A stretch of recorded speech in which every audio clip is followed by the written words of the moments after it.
something happening here. What it is ain't exactly clear. There's a man with a gun over there telling me I got to beware. I think it's time we stop, children. What's that sound? Everybody look what's going down. Can you just tell us what's new, what the update is as far as your press conference today?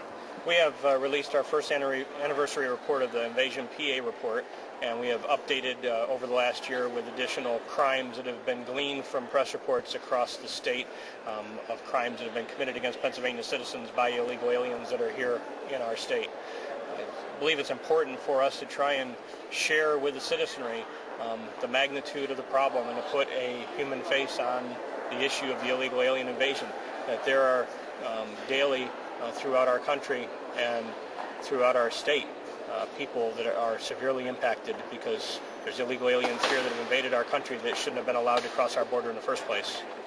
And you mentioned some people may not feel that they're directly impacted, and yet we're all impacted. Can you explain how that is? That's exactly right. Whether you know somebody that's been harmed by an illegal alien or has had property stolen or the identity stolen, whether you know somebody or not, just because it has not hit you in your own backyard doesn't mean that it's not hitting you in your back pocket, because this is costing all of us as Pennsylvania taxpayers hundreds of millions of dollars a year because of the economic impact of illegal aliens being here within our state, costing us through educational services that are being provided, healthcare services, incarceration, costs.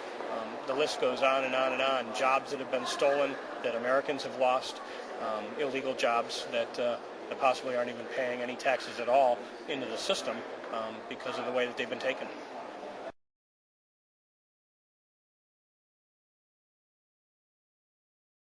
This illegal immigration pact. Well, my bill, the title of it is the Protection of Public Benefits Act, and what it does is ensure that no public benefits paid for by taxpayers, hardworking legal citizens of the Commonwealth, none of that funding, none of that money is used to pay for the benefits, say a welfare benefit or some kind of health care benefit to folks that are here illegally, that shouldn't be here in the first place.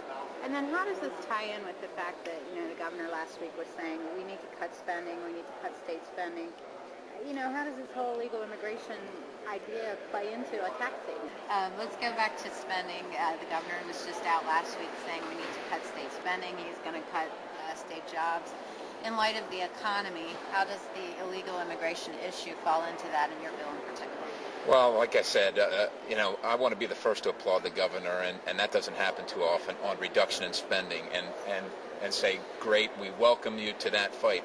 We've been calling on reductions in spending for some time, and now that in this case, over 6 years, the budget has been raised, the spending has been raised about $8 billion, $6 billion increased debt for our children and grandchildren. Now, finally, with the revenues down, the governor says, we ought to decrease spending so that we keep our fiscal house in order. Like I said, welcome to the fight.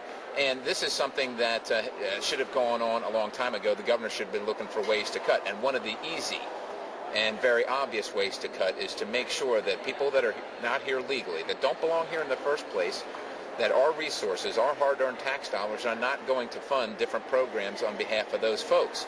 The governor could take a stand in that regard, as opposed to just saying, well, we need to cut some taxes, or cut some spending, but take an easy stand by asking for this legislation to be passed so that we could not funnel our hard-earned tax dollars into those programs. And that's an easy thing. And these are not folks that are voting legitimately for this governor or for me or anybody else. So it's not like he'd be losing votes for the thing.